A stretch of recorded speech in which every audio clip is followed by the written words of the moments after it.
Muito bem, gente, eu quero ministrar uma breve palavra. Nós ainda vamos ministrar a ceia aqui nesta noite, mas eu quero ministrar uma palavra. O título é: Deus não habita em casas feitas por mãos humanas. Deus não habita em casas feitas por mãos humanas. Nos últimos anos, tenho viajado bastante.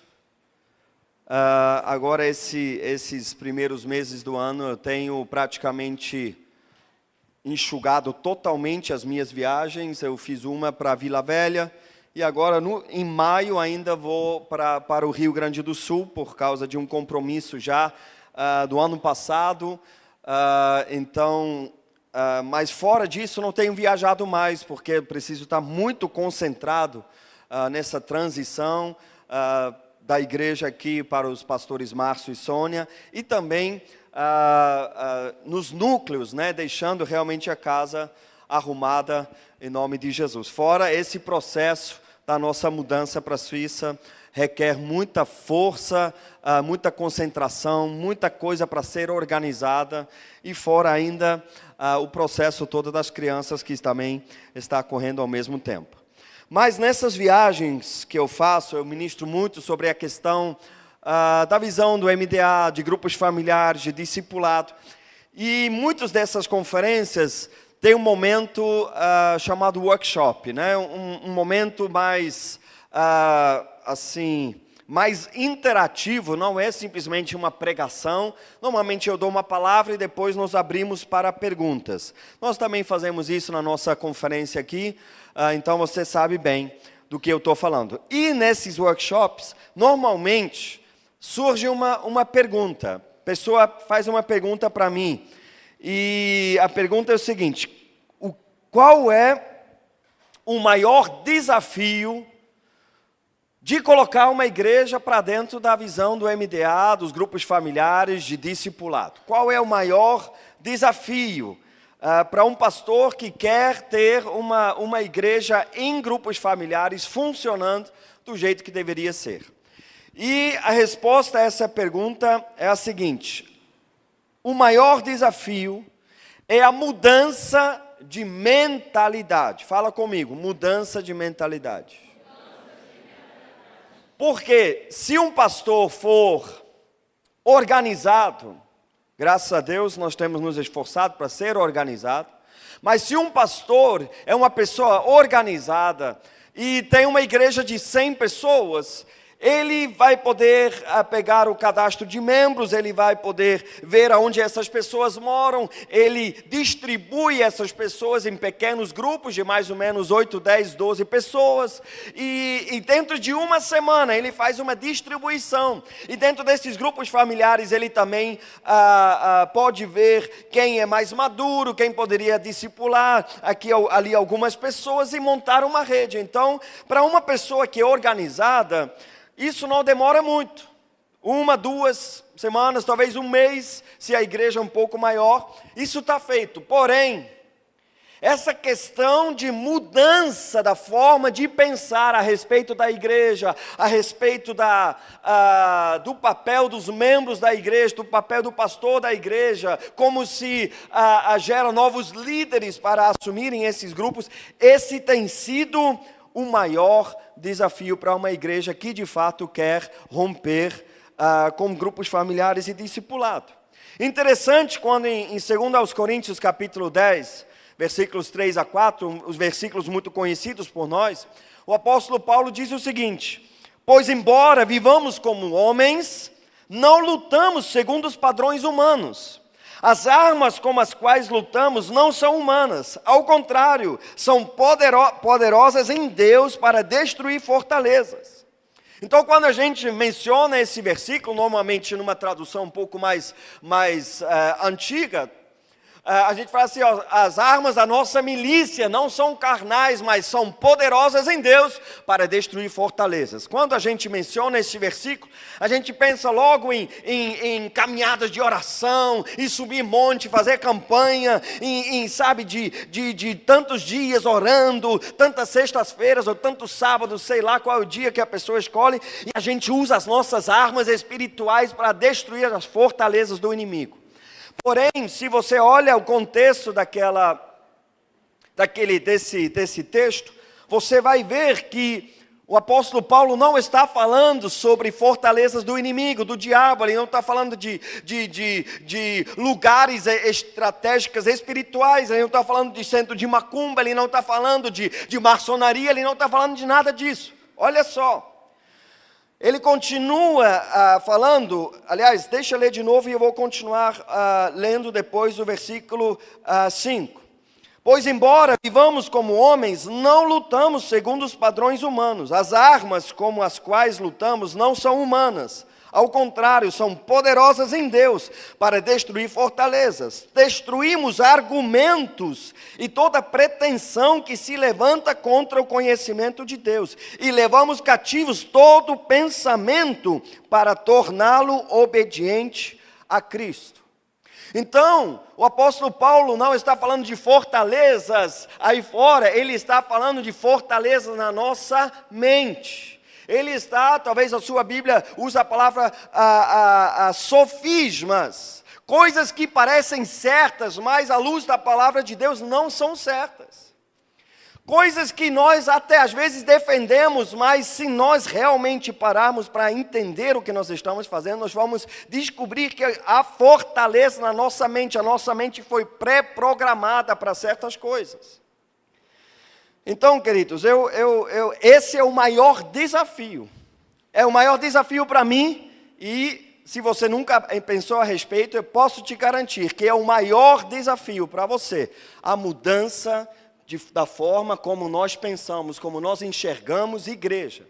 Porque mesmo se você se converteu na comunidade, você já vem com a herança religiosa do Brasil, ou do ambiente onde você vive. E essa mudança, adaptar essa mudança à verdade bíblica para mim, é o maior desafio de todos para realmente ter sucesso com grupos familiares e discipulado um a um.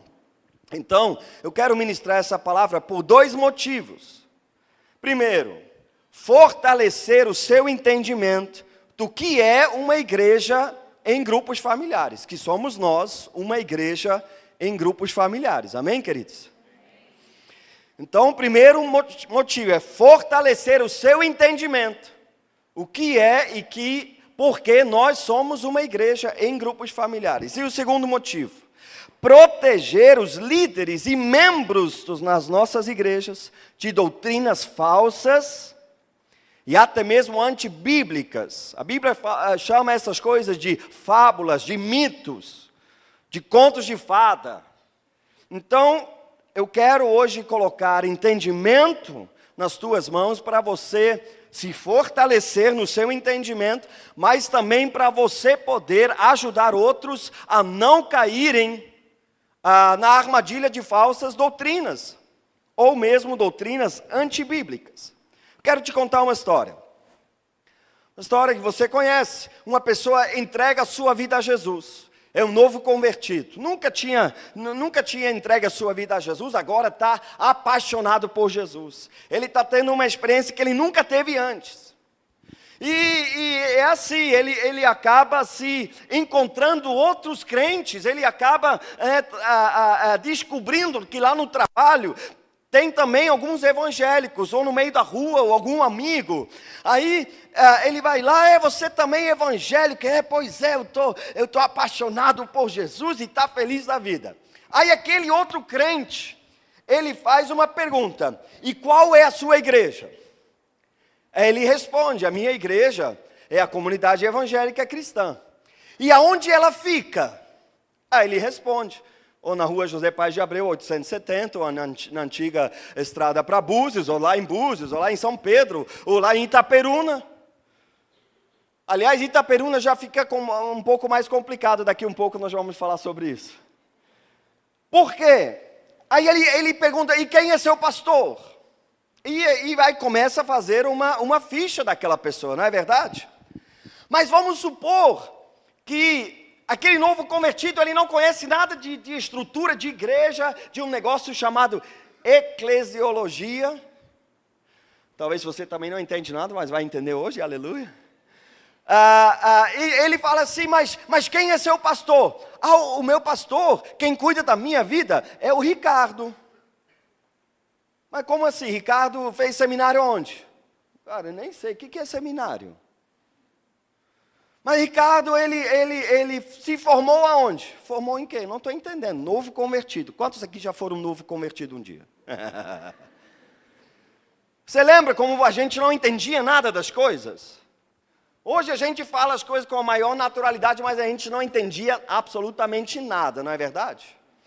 Então esse novo convertido vai falando assim, mas como assim? Vamos supor que a pessoa converteu no grupo familiar, ela entregou a sua vida lá e ela não tem essas respostas muito certas. E aquele outro crente vai começando a desconfiança, e ele vai falar assim, rapaz, eu acho que é melhor você rever a sua igreja, porque se você não tem nenhum endereço direito, se você não sabe direito quem é seu pastor, você está falando que é uma pessoa que não está nem formada, eu acho que isso é igreja de fundo de quintal, ó, cuidado com esse negócio, é melhor tu pesquisar melhor. Só que aquele novo convertido, ele acaba absorvendo aquilo, ele falou assim, e é mesmo, rapaz, como que é minha igreja? Aí o outro crente fala assim, a minha igreja é muito boa, porque ela tem programa de televisão. Aí o novo convertido fala, é mesmo? Eu acho que a minha não tem. E o meu pastor, ele prega muito na rádio, ele é muito conhecido. Eu falei, e é mesmo? Mas aquele que está cuidando da minha vida, que é o Ricardo, eu nunca vi na televisão. E o outro vai falar, rapaz, mas toda sexta nós temos uma vigilhão assim que o fogo cai. Eu falei, rapaz, eu nunca vi o fogo cair na minha igreja. Acho que nem extintor tem lá, rapaz.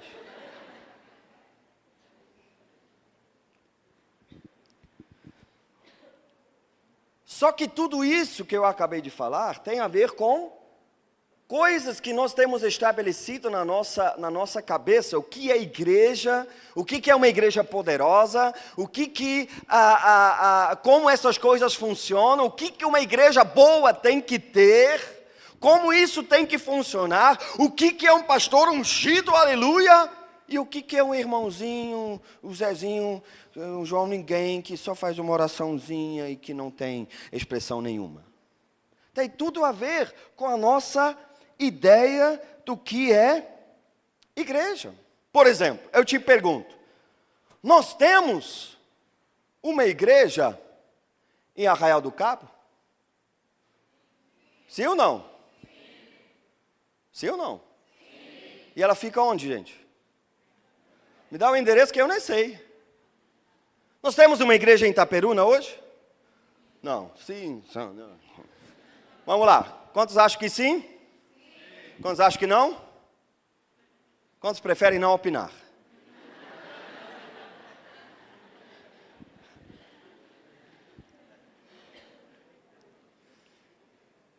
Então, o irmão Wellington aí, ele é a pessoa que através dele nós cuidamos de Itaperuna, né? Do grupo familiar que hoje existe em Itaperuna. Nós já temos uma igreja em Itaperuna, sim ou não? Sim. Mudou de opinião de repente, assim? Ele primeiro fala, não, agora sim. É um projeto de igreja? Sim. Pergunta a pessoa que está ao seu lado, o que é um projeto de igreja? Melhorou, ficou mais. É um embrião de igreja. Não, embrião não faz isso, né? Isso fica lá na barriga, de vez em quando dá um chute, assim. Muito bem, nós temos lá um embrião de igreja. Vamos lá. Então, olha só. Nós precisamos entender um pouco de eclesiologia. O que é eclesiologia? É teologia de igreja. Por ser um novo convertido, as pessoas, eles vão, a Bíblia chama isso lá em Efésios 4, Pessoas que vão porque são meninos ainda na fé, eles são levados por vento de doutrina. Qualquer um que fala alguma coisa, ainda mais se fala bem convincente assim, sabe? Não, é desse jeito, rapaz. Aí o novo convertido fica assim, meu Deus, será que é isso mesmo? Será que eu ingressei numa seita? Será que a minha igreja é fraquinha? Eu já ouvi pessoas falar assim, pastor, eu estou indo para a igreja tal porque a comunidade é muito fraquinha. Mas por que a gente tem ideia na cabeça o que é uma igreja poderosa, não é verdade? A gente chama assim, não, a oração que o cara fez foi poderosa. O que a gente está querendo dizer com isso? Porque a gente tem uma ideia na cabeça que oração poderosa, você tem que alterar a voz, não é verdade? Você não fala assim, em nome de Jesus, receba a cura agora. A gente, que oração é essa, rapaz? Agora, se o cara chega assim, agora! E 1, e 2! Aí você já fica assim, agora, aleluia! Isso aí é oração poderosa. Tem tudo a ver com a nossa forma como nós enxergarmos as coisas. E eu te pergunto, aonde fica a sua igreja? Pergunta a pessoa que está ao seu lado, aonde fica a sua igreja?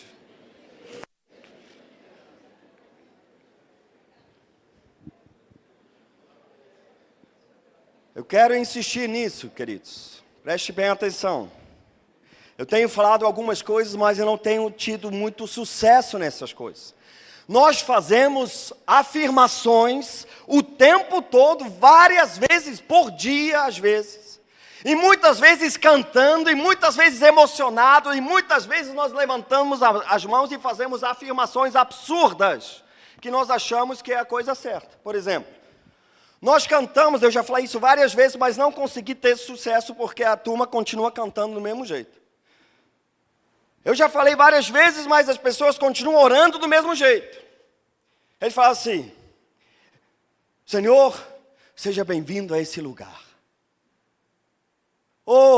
Vem neste lugar, Deus, Deus, vem neste lugar, Deus, vem neste lugar. Você está anulando com isso uma das maiores promessas benditas do Senhor Jesus. Mateus capítulo 28, versículo 20. E eis que estou convosco todos os dias até a consumação dos séculos. Deus não pode chegar em algum lugar, porque Ele nunca foi embora. Você não precisa convidar, Ele já está aqui. Você não vai dizer, filho, eu estou embora, depois eu volto. Tá bom, Deus, saiba que eu te amo. Aí ele volta, seja bem-vindo, Deus, aleluia. Heresia, faz sentido, é gostoso de falar, mas é uma heresia. Fala assim, nós podemos ter uma percepção maior da presença de Deus. Amém? Mas Ele sempre está presente. Então, por favor, querido, não convida mais Deus para Senhor, vem para cá. Isso é coisa de macumba.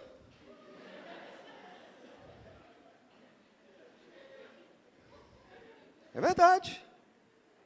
Quem fica invocando e olha, nada vai rolar até não manifestar, não é igreja evangélica. Sentindo, não sentindo, Deus está aqui agora. E Ele não vai permanecer aqui, Ele vai contigo. Tem até uma brincadeira, né, que fala assim, vai com Deus que eu fico com Jesus que é mais novo. Mas Deus sempre está presente em todos os lugares, ao mesmo tempo. A promessa de Deus, se você convida, se você dá as boas-vindas ao Espírito Santo, você está aniquilando uma das maiores promessas e bênçãos que nós recebemos ao descer sobre nós o Espírito Santo. Deus em nós, Ele habita em nós. Amém, queridos? Eu estou usando armas espirituais para combater fortalezas, porque isso são fortalezas religiosas na nossa cabeça. E o maior desafio para uma igreja em grupos familiares e discipulados se chama mudança de mentalidade. Outra coisa, e eu volto ao tema, só dei uma volta, aproveitei para jogar mais uma vez, para a gente não fazer isso, nem quem abre culto, nem quem abre grupo familiar, nem para quem canta, chamar das boas-vindas, ou Espírito Santo vem neste lugar, por favor, eu te peço, por favor, por favor, por favor, por favor. Não faça isso. Você não precisa. Você pode dizer, os meus discípulos sabem, eu acho eles já estão enjoados, porque toda vez que eu oro, eu falo assim, Senhor Jesus, estamos aqui na Tua presença, é sempre desse jeito. Você não, Senhor, entramos na Tua presença, aí aqui na frente do prédio, antes de você subir o primeiro degrau, eu falei, Senhor, agora eu estou entrando na Tua presença. Aí, em respeito a Deus, quando você não sai de frente, você sai de costas. Deus, eu estou me despedindo agora, tá? Obrigado. Você já sabe de onde vem essas coisas, não sabe? Sim ou não? Sim. Outra coisa, entenda, por favor, e muda o seu linguajar, porque eu penso que às vezes, inconsciente, isso é sério, nós ofendemos a Deus.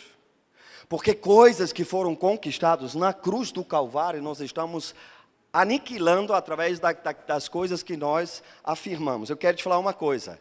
Aqui não é a casa de Deus. Que isso, pastor? Isso aqui não é a igreja? Não. Isso é um prédio onde a igreja se reúne. Mas isso aqui não é a igreja. Gente, essa elevação do piso aqui não é o altar. Que isso, pastor? Mas a Bíblia diz, se eu tocar apenas na ponta do altar, eu serei perdoado, curado. Perdoado, no Antigo Testamento realmente tinha esse negócio, né? Quem se agarrava na ponta do altar. Mas, queridos, aonde eu estou agora, não é o altar. Isso é coisa de Antigo Testamento. Jesus morreu exatamente para abolir, para cumprir todas essas coisas. Você não pode dizer, eu estou indo para a igreja. Maior absurdo do Novo Testamento. O pastor Márcio, a gente já sabe, a gente liga um para o outro, você está na igreja? Não, a igreja não está aqui, eu estou no prédio, eu estou na comunidade evangélica cristã. Porque você não pode dizer, eu estou na igreja. O que você quer dizer quando você fala isso? Eu estou na igreja. Você está afirmando que você está no prédio. Não é isso que você quer dizer? Mas você está falando algo totalmente antibíblico. Que isso, pastor? É verdade. E eu insisto nessas coisas, não porque simplesmente essa é a visão da comunidade. Querido, é a visão da palavra de Deus. Esse prédio, queira Deus, que ele vai permanecer na nossa mão, mas quem sabe, a gente vai crescer tanto, que aqui a gente vai ter que fazer trabalho das crianças, dos adolescentes, do culto, mas a gente vai crescer tanto que não vai caber mais gente aqui. E um dia a gente vai chegar na conclusão, olha, acho que a gente vai ter que vender esse prédio e comprar um lugar gigantesco. Aí, uma empresa compra esse prédio. E faz as nossas salas, onde é meu escritório, onde é o escritório da igreja, onde é a cantina, onde é o berçário. Faz de salas onde pessoas vão trabalhar em computadores, eles vão estar profanando a casa de Deus. E onde era o santo altar de Deus, eles vão, sei lá o que eles vão fazer. Mas, queridos, isso aqui é um prédio. É um galpão pré-moldado. Eu quero te falar, o templo de Jerusalém não foi pré-moldado. Não foi quem fez esse galpão aqui? A Shed Galpões que fez a casa de Deus. Lá o templo de Jerusalém não. Isso aqui é apenas um prédio. Mas quem é a igreja? A igreja somos nós. Quem é o templo de Deus, queridos? Nós somos o templo de Deus. Queridos, esse negócio é mais profundo do que você pode imaginar. Nós não podemos voltar para o Antigo Testamento, por mais, talvez, óbvio, o mais humano que sejam algumas coisas. A Bíblia declara que agora, no domingo que vem, nós vamos celebrar a Páscoa, nós vamos celebrar a ressurreição de Jesus. E a Bíblia diz que quando Jesus morreu, no mesmo instante que ele falou assim, bum, aliás, falou mais nada, né? Ele só entregou o Espírito, e ele morreu, que lá no templo de Jerusalém, que já não era mais o templo que Salomão construiu, mas naquele templo, na réplica que foi construído em cima das ruínas do Antigo Testamento, do Antigo Templo, o véu que separava o santo lugar do Santíssimo Lugar, onde o sumo sacerdote só podia entrar uma vez por ano, ele, não por mãos humanas, mas ele rascou de cima a baixo. E não foi uma cortina qualquer, não. Ela foi feita de pele de animais, era uma cortina grossa, porque anjos foram lá e rascaram aquele véu. Por quê? Porque quando Jesus morreu, ele desfez a separação entre Deus e os homens. Aquele prédio, aquele templo, ele perdeu a sua importância. Jesus já tinha falado isso para uma mulher samaritana. A mulher samaritana perguntou, mas Jesus, eu vejo que você é o profeta, então me diga. Os judeus falam que a gente tem que adorar lá em Jerusalém. Os samaritanos falam que é num certo monte. O que o Senhor me diz? Ele falou o seguinte, vai chegar a hora, e na verdade já chegou, que os verdadeiros adoradores adorarão a Deus em espírito e em verdade. Mas, queridos, tem um monte de gente que se comporta como a morte de Jesus. Por isso eu estou falando que às vezes a gente ofende a Deus. Como Jesus nunca tivesse morrido, como aquele véu ainda tivesse intacto lá, separando a Deus e os homens. Estão se comportando que, como você não pode orar dentro do seu quarto, que a oração dentro do seu quarto é mais fraquinha do que aquela que você faz no certo lugar. Eu fui lá junto com minha esposa, com um monte de gente lá em Israel, tem gente que gasta fortunas todo ano para poder ir lá orar, aonde era o antigo templo. Sério, nós vimos isso. Nós subimos o Monte Sinai, ou pelo menos aonde supostamente era o Monte Sinai. E eu vejo pessoas subindo com sacolas. Sabe aquela coisa, não, o verdadeiro pastor dá a sua vida pelas ovelhas. Já viu? Aí sobe lá com um monte de pedidos de oração, e lá em cima do Monte Sinai, no meio de um deserto, pega os pedidos de oração e joga, ou queima, ou faz alguma coisa. Eu falei, meu Deus, será que aquele véu nunca rascou? É coisa do Antigo Testamento, mas requer uma mudança de mentalidade, porque é mais gostoso. Não, esse pedido de oração, claro, sempre com uma boa oferta, ele vai levar lá para o monte não sei aonde, e lá Deus vai responder realmente a oração. Mas, queridos, nós estamos falando de algumas coisas muito importantes. Porque se um dirigente de grupo familiar não entende, não tem revelação desses negócios, ele vai dar pouco valor para a reunião do grupo familiar. Ele vai falar assim, olha, vamos fazer uma oraçãozinha aqui. Porque ele ainda não conseguiu mudar a sua mentalidade. Que onde tem 2 ou 3 reunidos em nome de Jesus, Ele está presente. O mesmo poder que Jesus falou para os apóstolos, Ele falou assim, e sobre esta confissão eu edifico a minha igreja, e as portas do inferno não prevalecerão contra ela. A mesma autoridade está lá onde tem 2 ou 3 reunidos, lá na sala de alguém. A mesma autoridade. Só que a gente, por causa da nossa cabeça, da nossa programação religiosa, a gente fala assim, não, estamos aqui fazendo uma reuniãozinha, vamos fazer uma oraçãozinha pelo irmãozinho. É desse jeito. Nós não entendemos mesmo que maior é aquele que está dentro de mim do que aquele que está no mundo. Eu acho interessante, o primeiro mártir da nossa fé se chama Estevão. Ele fez um grande discurso, está registrado no livro de Atos, capítulo 7. Ele vai falando Um monte de coisas desde o início e vai decorrendo a história toda. Porém, olha só, eu quero só ler alguns versículos para vocês. Quero crer que eu estou aqui no Tadel, que você já leu esse discurso. Ele é muito poderoso. Mas ele praticamente é só um resumo da história que Deus foi escrevendo com o povo de Israel. Mas olha só aqui nos versículos 44 em diante. Atos dos Apóstolos, capítulo 7, 44 em diante. Vou ler. No deserto, os nossos antepassados tinham um tabernáculo da aliança, que fora feito segundo a ordem de Deus a Moisés, de acordo com o modelo que ele tinha visto. Tendo recebido o tabernáculo, nossos antepassados o levaram, sob a liderança de Josué, quando tomaram a terra das nações que Deus expulsou diante deles. Esse tabernáculo permaneceu nesta terra até a época de Davi, que encontrou graça diante de Deus e pediu que lhe permitisse providenciar uma habitação para o Deus de Jacó. Mas foi Salomão quem lhe construiu a casa. Todavia, o Altíssimo não habita em casas feitas por homens, como diz o profeta. O céu é o meu trono e a terra o estrado dos meus pés. Que espécie de casa vocês me edificarão, diz o Senhor? Ou, onde seria meu lugar de descanso? Não foram as minhas mãos que fizeram todas essas coisas?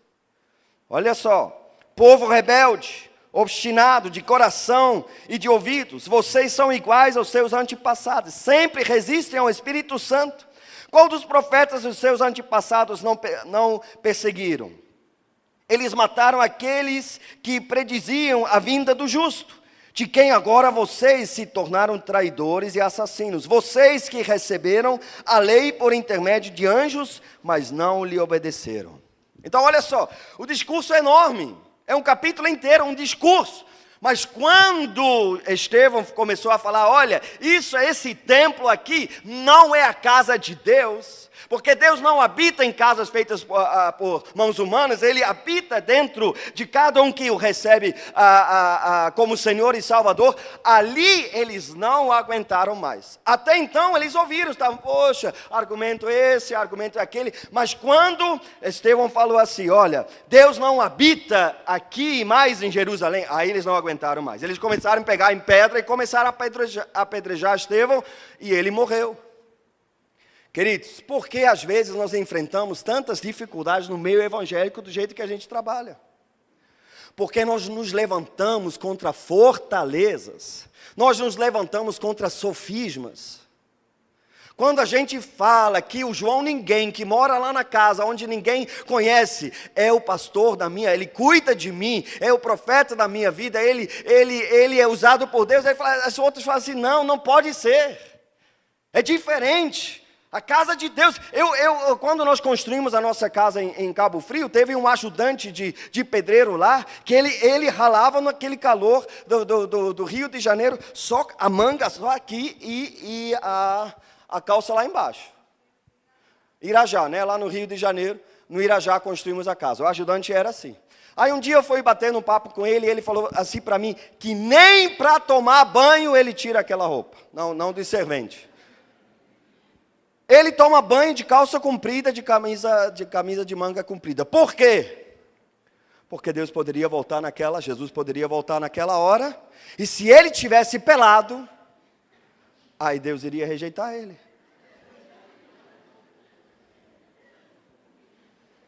O jugo miserável da religiosidade, não é verdade?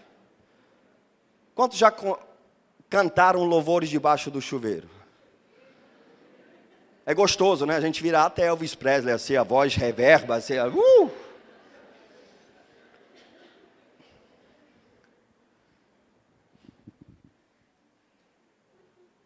Mudança de mentalidade.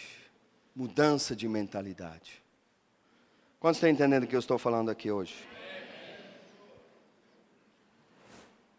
Você sabia que até o século IV, isso são 400 anos, não existiam prédios onde a igreja se reunia?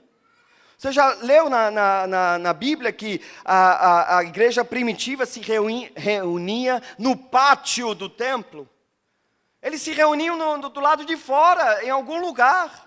Mas, queridos, a Bíblia é bem clara que a igreja se reunia de casa em casa.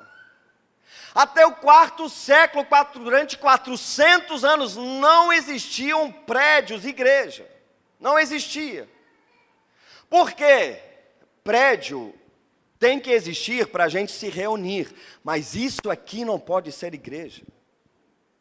Se nós chamamos os prédios de igreja, nós estamos seguindo a tradição católica, de onde ela veio. Sabe quem construiu a primeira igreja? Sabe quem foi? Foi um imperador romano chamado Constantino. Ele construiu a primeira igreja, prédio, igreja. E começou ali, ele foi o primeiro imperador romano que oficialmente se converteu, mas na verdade nunca aconteceu. Nós devemos a ele toda essa confusão que vai acontecer agora no domingo. O que é? A gente tem que ensinar para nossas crianças, a Páscoa não é coelho, a Páscoa não é ovo. A Páscoa é a morte e ressurreição de Jesus Cristo. Já percebeu que a gente tem que ensinar isso para as crianças? Por quê? Porque Constantino, para agradar, porque o Império Romano estava se desfazendo, ele se converteu e começou a pegar os feriados cristãos e colocou por cima de outros feriados que já existiam totalmente pagãos. Então, a festa pagã, que acontece sempre nessa época do ano, tem a ver com coelho, tem a ver com primavera, fertilidade, tem a ver com essas coisas.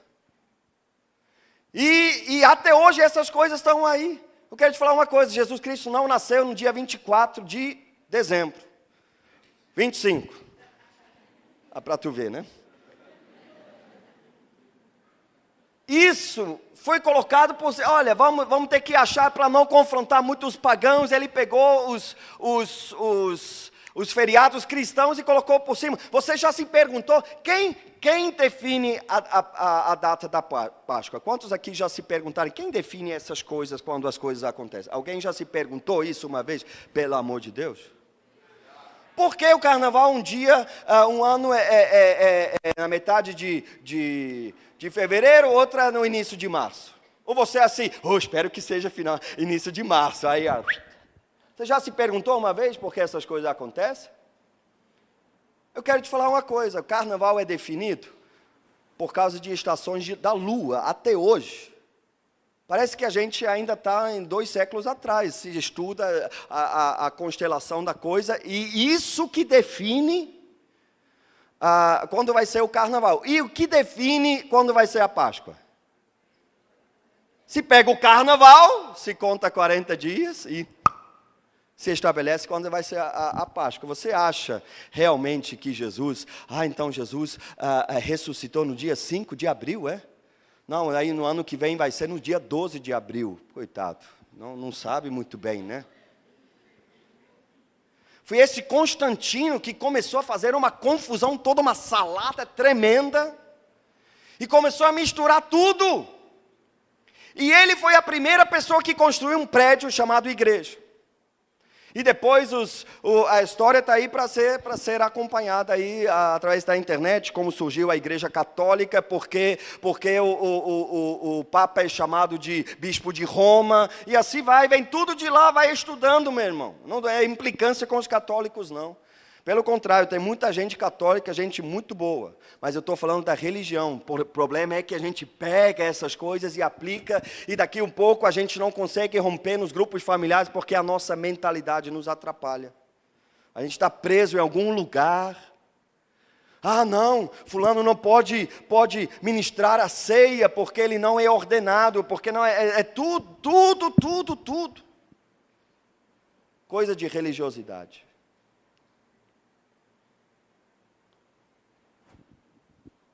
Só podemos ser uma igreja em grupos familiares eficiente. Quantos querem ser eficientes nesse negócio? Se termos um profundo entendimento e uma revelação desses negócios. Esse é só um pequeno detalhe, mas são tantas coisas que dão um nó na cabeça de alguém que está preso em religiosidade. Como que pode uma pessoa que nunca fez seminário liderar outras pessoas? Como que pode um novo convertido, um neófito que tem 1 ano, 2 anos na fé, já liderar outros? Mas isso tudo, queridos, por favor, entenda, tem a ver com nossa história no Brasil, da forma como nós fomos criados, ensinados através da nossa religiosidade vigente. Aliás, nós temos 2 influências: o catolicismo, que vem essas coisas, porque na Igreja Católica, assim, isso aqui é o altar, não é verdade? Isso aqui é o altar, você não pode subir lá, você não pode se aproximar de qualquer forma. Nós fomos já na Europa, muita coisa de cultura acaba sendo dentro da Igreja Católica, muitas vezes. Então, se você quer ver cultura, você tem que ir para as igrejas. Mas lá, você não pode se movimentar livremente, porque o lugar ali é sagrado, é só sacerdote. Depois tem lugar que só bispo pode ir. E tem outros lugares que só os mais chegados podem ir. Mas, queridos, eu quero te falar uma coisa: nós temos livre acesso a Deus, a Deus. Ele habita dentro de você. E você precisa entender isso, se livrar destas coisas que estão nos prendendo. Porque é um grupo familiar liderado por uma pessoa que tem entendimento disso. Não, nunca mais vai falar, mas tem poucas pessoas aqui. Ele vai ficar desesperado se só tem um, porque ele precisa, no mínimo, mais um para serem 2, porque quando tem 2, Jesus já está. Ele vai ligar para todo mundo: olha, mas hoje eu não posso, mas eu preciso ter pelo menos mais um, porque tem mais um ali. E contra a minha igreja, as portas do inferno não prevalecerão.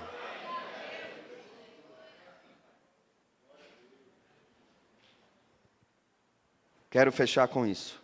Se comporta com um cristão do Novo Testamento, em nome de Jesus. Se comporta como um crente do Novo Testamento. Nós estamos no meio de um processo de restauração de todas as coisas. E se você tem uma visão um pouco mais ampla, você vai perceber que Deus está se movendo poderosamente. Você já ouviu falar da Idade Média, né? Mas ela também tem uma outra colocação. Você que faz história, não, geografia, história, né? Então a Idade Média também é chamado de quê? Uma outra que de escura o quê? Era da escuridão, né? Então olha só a história da igreja, de Deus. A igreja poderosa, viva, sem prédios, sabe? Indo nas casas das pessoas, todo crente, um membro ativo da igreja lá de Jerusalém. Depois foram espalhados para todo aquele mundo conhecido na época. Só que a coisa foi declinando, até chegar no ponto mais baixo da história da igreja, que exatamente a era da escuridão. É chamado assim porque densas trevas tomaram conta do mundo, da ciência, da religião, de tudo. Só que, aleluia, Deus sempre tem um remanescente e Ele está no meio de um processo, nós estamos no meio de um processo da restauração de todas as coisas. Tanto que no início do século passado, o Espírito Santo veio novamente sobre a igreja. A gente às vezes não se dá conta que foi em 1910 ou 2, ou uma coisa assim, que o Espírito Santo foi novamente derramado sobre a igreja. Durante milhares de anos não existia mais aquilo que estava acontecendo em Jerusalém. E desde lá Deus vem restaurando. Aliás, veio a reforma, veio um monte de coisas. E nós estamos nessa restauração porque a Bíblia diz que quando todas as coisas forem restauradas, Jesus voltará. E nós estamos no meio desse processo. O que faz parte desse processo? A igreja acordar e entender que todos nós temos Jesus dentro de nós. E que Ele habita dentro de nós. Que não só os sacerdotes, não só o sumo sacerdote, que uma vez por ano pode entrar lá. O véu se rasgou. Você pode fechar os olhos agora no seu lugar, orar a Deus. Você tem o mesmo acesso a Deus que aquele sumo sacerdote teve uma vez por ano apenas. Você pode entrar na sala do trono, falar com Deus, coberto pelo sangue de Jesus, que nos purifica de todo pecado.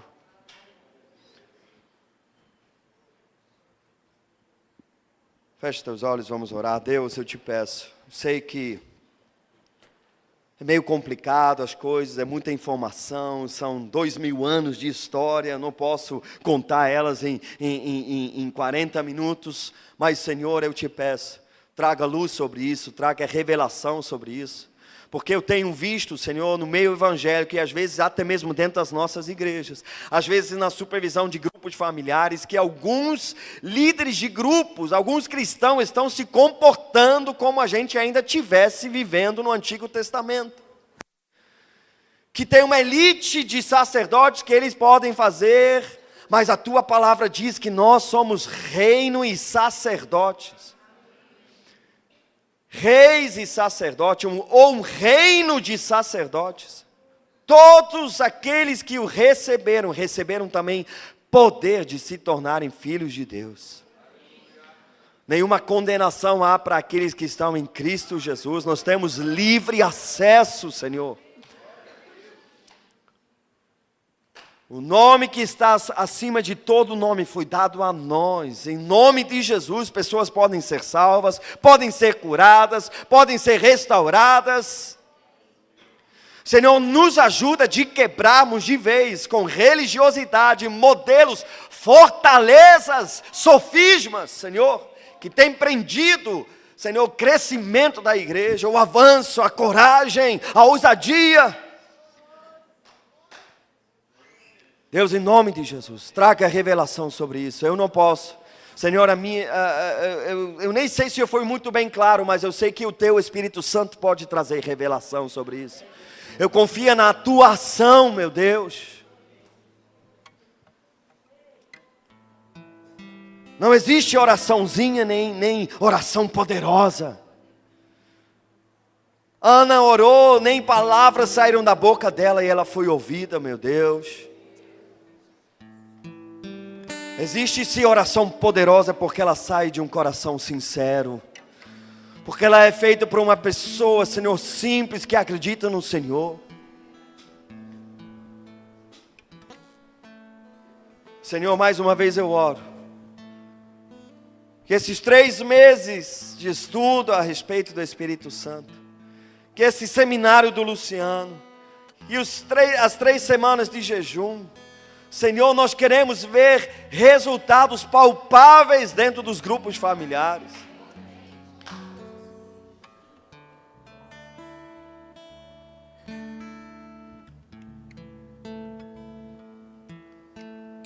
Senhor,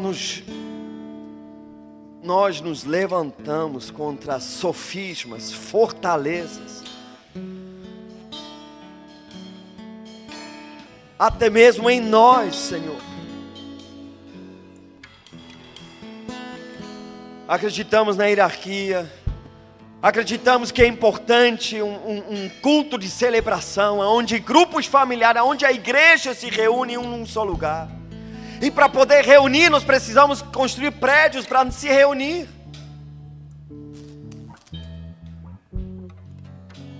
Isso tudo é tão importante, Senhor, mas não podemos errar na essência. Nós temos 128 igrejas. Nós já temos uma igreja em Arraial do Cabo, não precisamos de prédio em primeiro lugar. Não precisamos de um prédio e pintar na frente dele reuniões, tal dia, tal dia, tal dia, busca de não sei o que, depois é isso. A igreja em Arraial do Cabo, ela já existe. Existem 3 igrejas em Arraial do Cabo. Existe uma igreja em Itaperuna, onde tem 2 ou 3 reunidos em teu nome, ali está a igreja. A igreja do Peró, ela já existe. Não depende do prédio, ela já está se movendo poderosamente.